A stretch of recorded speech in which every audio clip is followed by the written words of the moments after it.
Hey guys, always Dizzy here. So this video, I'm going to talk about the crippled majority. This is something that I learned about from my coach about, I don't know, maybe a couple years ago. He mentioned it. We didn't go into much detail about it. We talked about it for maybe 2 or 3 minutes. So I knew the basic idea, but I didn't really look deep into it. And the way I like to learn chess is I really like to go really in depth on things so that I really understand it on a fundamental level. As you might know from when I study endgames, I go really crazy with that. So this video is going to be kind of to share what I know and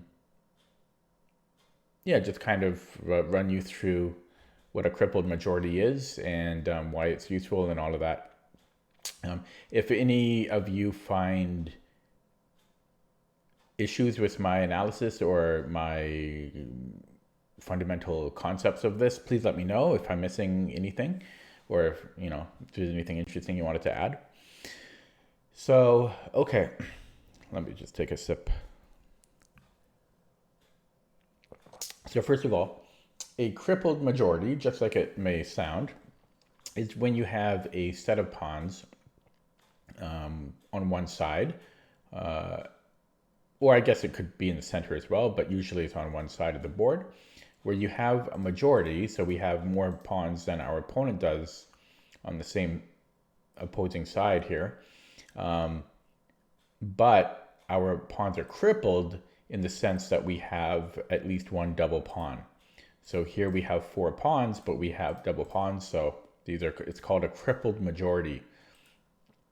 And what was very interesting that my coach told me is that a crippled majority, you cannot create a passed pawn. And so I just really wanted to know the ins and outs of this because I've used this in my games, that knowledge. But yeah, I just wanted to be certain, is it always impossible to create a passer? Are there any situations where you can, and so on? And so from my testing, so last night for an hour or two, I just messaged somebody named Jaeger04 on Lichess contacted me. He said he watches my YouTube videos, so shout out to Jaeger, and I hope I'm pronouncing your username correctly, Jaeger04. He just said if you ever want to analyze something or work on chess, shoot me a message. And so I took him up on that offer a month or two later to kind of just go over this with me, just to test positions out and so on. And yeah, so basically from the testing, I didn't learn too much new. I learned maybe a couple little things, but I mostly just reinforced what I already knew, which is, again, you can't create a passer with a crippled majority unless the kings get involved. But usually you're going to have another set of pawns on this side, which we'll get to later. And so the kings will usually be busy on this side of the board. If the king supports these pawns, the enemy king will usually have a majority on this side and can push these. So ignore the kings for now. Because again, we're going to assume the kings are busy somewhere else, and we just want to see that these 3 pawns can stop these 4. And I'll throw the engine on as well. Hopefully it doesn't lag the video too much. But without the aid of the king, it's impossible to create a passer unless, the pawns are in a very particular manner, and the minority blunders essentially. So I'm just going to pick some of the top engine moves that don't include the king. So G4 and F4 are the top ones. And basically black can even just pass the move back to white. Um, it, just once the pawns get close, then you will need to throw a pawn up in the way. So I think no, even here we don't have to. And so if white just goes on his merry way, let's just do something like this. Um, and yeah, there's no breakthrough. Even like you would think there's a breakthrough for white, but there isn't. Um, wait, sorry, I just want to pass the move back, so I'll pass it once more. I don't want to get the king too far away. Um, actually, hang on, let me think. No, sorry, that would be a mistake actually. If you want the pawn to be self-sufficient here, we would have to play f6. Yeah, so you can't let the pawns just stay on their original positions for the whole time. Um, you will have to defend eventually. So here I think we have to play f6, or I think h6 works too, but I think f6 is essentially simpler. And then there's no way for white to make a passer here. So if we try g5, um, the trick is black. Well, I guess there's more than one way to defend here, but um, the way that Jaeger and I thought was the simplest was he calls it a C cup. um, he, he calls this a C because it looks like, I don't know why it's called a C. He called it a C because it's like if you rotate it 90 degrees, it looks like a C. But to me, this is like an N or a V. But he called it a C cup, and that's kind of what stuck in my mind now. But we found this formation to be the simplest because white can't make a passer. If white pushes, there's no way to make progress here. And same thing here, nothing's going to change. So, and if white takes on one of these squares, the benefit of this C cup, come on, arrows, is that the base pawn can recapture either way. And so if white captures this way, we stop any passers from being created, and same thing here. So again, there's other ways to defend. I think you can also go h5, but I mean, it works as well, but it's easier to just remember the C cup, I think, because it works in most cases. I think in all cases, but I'm not 100% sure about that. So yeah, you just can't make a passer there. And you know, if white tried something different, well, what else is there to try? Sorry, here, so f6. Well, there's just no way to, you know, once the C cup, the C cup. Okay, but once the C cup is made, yeah, there's just no way to make a passer without the aid of the king. Now, if the kings were in play and there's no other pawns on the board, this is well, it depends whose move, I think. No, this is still a draw. Yeah, the engine said this is still a draw. Now, I'm surprised about that. I thought this would be a win, but maybe okay, yeah, I'm a little surprised about that, but so even with the kings involved in this position, it's still a draw. So it just shows you the weakness of the crippled majority. Oh yeah, so you might be asking, well, what about in this formation? Well, this is impossible to happen in a game, right? So you can't have a pawn. This would never happen. And I don't know if I had, yeah. So and then this is the same thing. So I don't want to make this video insanely long, although I don't really mind the length of my videos. But yeah, so again, we're just going to like pass the move back just to show that it shouldn't matter. The engine says it's a win, but that's assuming, I think it's assuming that his king can aid, and we are not going to allow that. So okay, so g4, we just pass the move back, let him make another move, h5. And I don't think he can make a passer. I'm looking at the engine at the same time.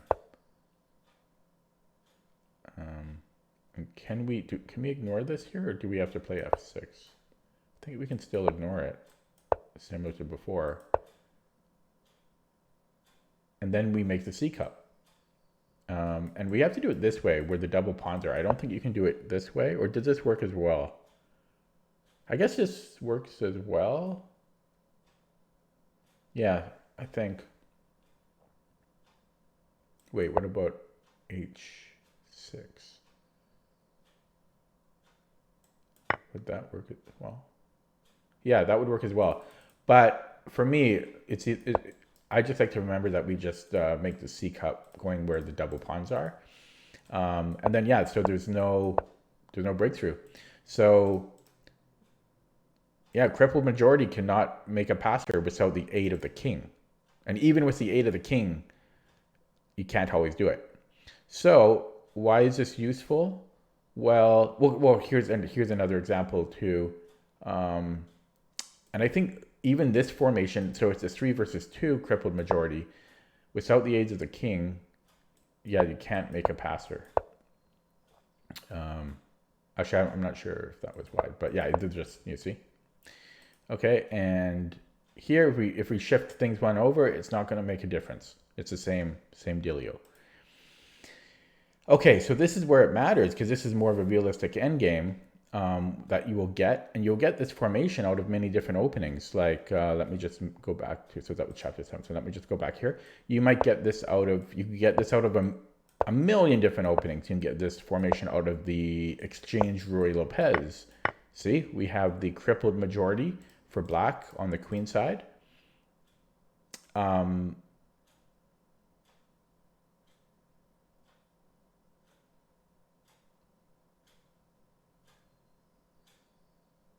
Yeah.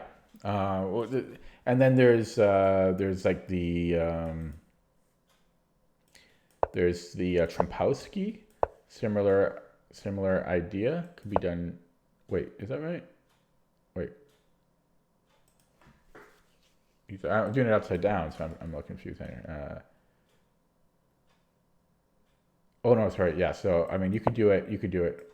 I mean, just to give you an example, but here's another, right? Crippled majority. Now there are like pawns in the center, so it's not the best example. There's also the Berlin. This might be a little bit of a better example because the D pawns should get traded off here.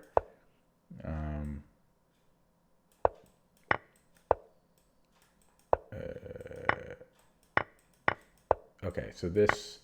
Okay, we don't have to go super far down, but you can see again. So the Berlin, we black has the crippled majority on this side, and white has the normal majority on the queen side. So if we keep trading off pieces, well, you'll see what happens. Okay, so getting back to here. So this is where we spent most of the time, Jaeger and I. And yeah, so in most cases, like 90% or more, this is a win for the side without the crippled majority. So, you know, both sides have 6 pawns here. White has the crippled majority, but as we know, these 3 pawns can hold off these 4 without the aid of this king. So meanwhile,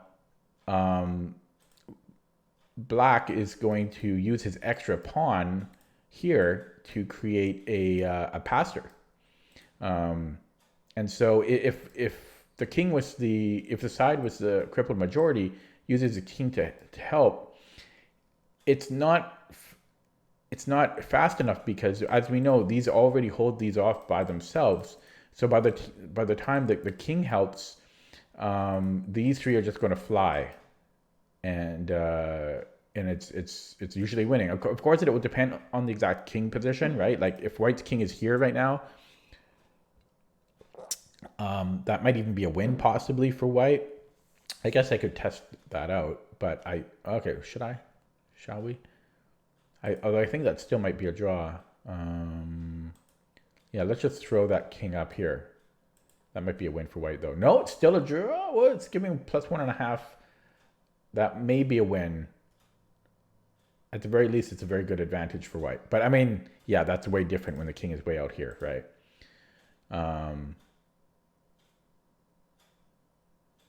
Yeah, I'm kind of curious. What if we just put it one square back and we made it like this? So the white's king is still much more active. This is the advantage to black now, right? So white needs a lot of compensation for those crippled pawns. Okay, so getting back to here. So if I just let the engine play out, by itself. So I'm just going to let it play every move to make it fair. So engine versus engine here. And you'll see that the side without the crippled majority will win. In all of our testing, that's what we've determined. You know, just because again, these 3 pawns stop the crippled majority. And okay, so I think you'll see that this is winning, right? And maybe like even if you want to shift the kings over, let's try that. I haven't tried that, but let's put them this way so that this, you know, the side with the crippled majority has the king. We can try it here, and it only gives a tiny advantage for black. It's not like overwhelming. It's what's like -1.5, but that's with perfect play. So that, I mean, at the very least, the side without the crippled majority is going to have an advantage at the very least. But this is winning now, -3. So it doesn't really matter. I mean, in the vast majority of cases, this will just be a win for the side without the crippled majority. Okay, so I'll just make a few more moves so you can kind of see how it would play out. But again, you can notice how these 3 pawns stop these 3-4, and then the side over here just has an extra pawn. I've also done it here where there is an extra pawn on the board. And I think, I'm not sure if this is the one we played or if this was the engine, but I'll just kind of show you here. No, was this? No, I think we determined this was a draw. Wait, was it? I can't remember. Let's see. It was perfect play. No, black ended up winning. Yeah. Yeah. Okay, and then just to show the progression here, the different position. This was kind of interesting because white has a crippled majority on the king side, but it's different because black has 2 pawns that aren't aligned with them. So this was an interesting experiment we ran. And yeah, so I'll just try to show you how that played out. And this was a win again for black, this really surprised us because I mean, I'll just show you really quick. Like I could keep playing it out, but okay, I'll make a few more moves, but I think you can see how this is winning for black, right? So he'll queen first. So, but this was quite surprising because even in this position, the crippled majority sucks, right? I mean, that's pretty cool. So, okay, moving on. Whoops, missed one here. Sorry, I keep missing it. Yeah, so then we tested this one. This one I think ended up, okay, well, I can't forget if this ended up being a draw or not, but this is very unusual though. We were just kind of playing around at this point, but this would be very unusual, like 4 and 2 and 2 and 4 like this, but it was still interesting because the crippled majority and the way this played out, I forget if it might have been a draw. I think this is a draw. Yeah, this one ended up being a draw, but that was quite unusual, this position. So that's going to be quite unusual to have that end game. So that's one of the rare cases, but I don't even know if you can call that a normal. I mean, 4 versus 2, like this is very, very unusual. Okay, and then this was kind of interesting. So this black is down a pawn, and there's no other wing of pawns, and this is a win because of the king position.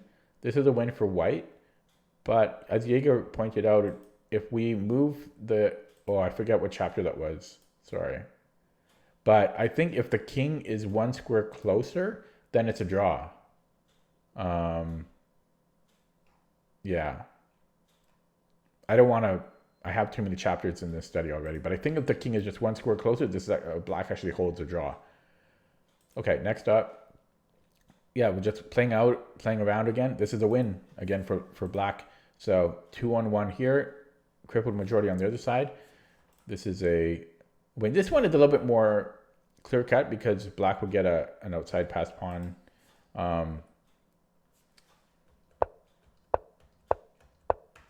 But yeah, I'll just play it out with the engine. Oh, wait. What? Wait. Yeah, that's right. Sorry. Okay, so keep going here. I'll just make a few more moves. Just so you can kind of see. Once again, the crippled majority loses. Hopefully I'm not being too repetitive, but this is, I learn, this is the way I learn. Yeah, okay. And then just a few more chapters to look at. This,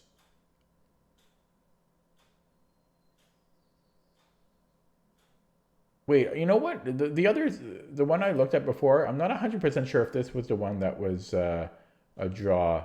Because then we looked at this one. Oh no, it was, because that's okay. So this is where it is. Okay, yeah. So this is when the king is on. This is a draw once the king is on d7 and black holds. Okay, and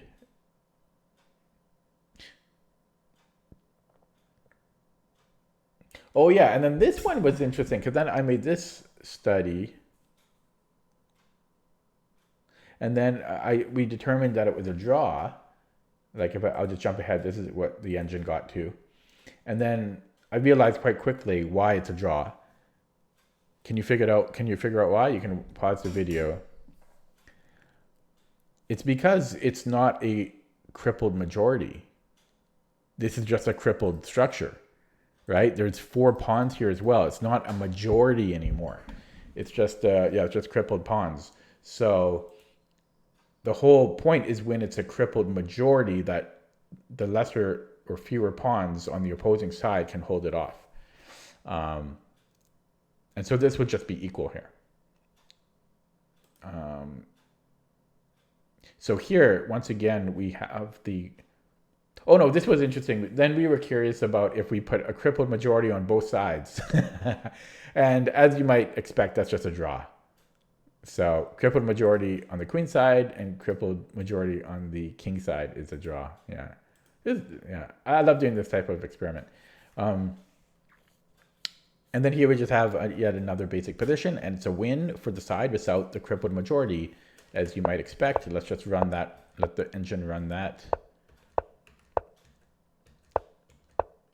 And this is really useful because knowing this, you can steer the game in the middle game and in the end game into this ending, right? Just trade off. If your opponent has the crippled majority and you have the other wing with a majority on the other wing, you just trade off pieces. You're happy to trade off pieces and just get into this end game. You know it's going to be a win. At the very minimum, it's an advantage, right? And just kind of go here. Well, computer's playing funny. But you can see how this will be a win, right? Okay, and I think that's kind of all. Well, here's another one. Another one that we ran. So another crippled majority. I was just, I really like to make sure. Yeah, the engine says this is a win. Yeah, unfortunately, there's not a table base because there's too many pieces on the board, but.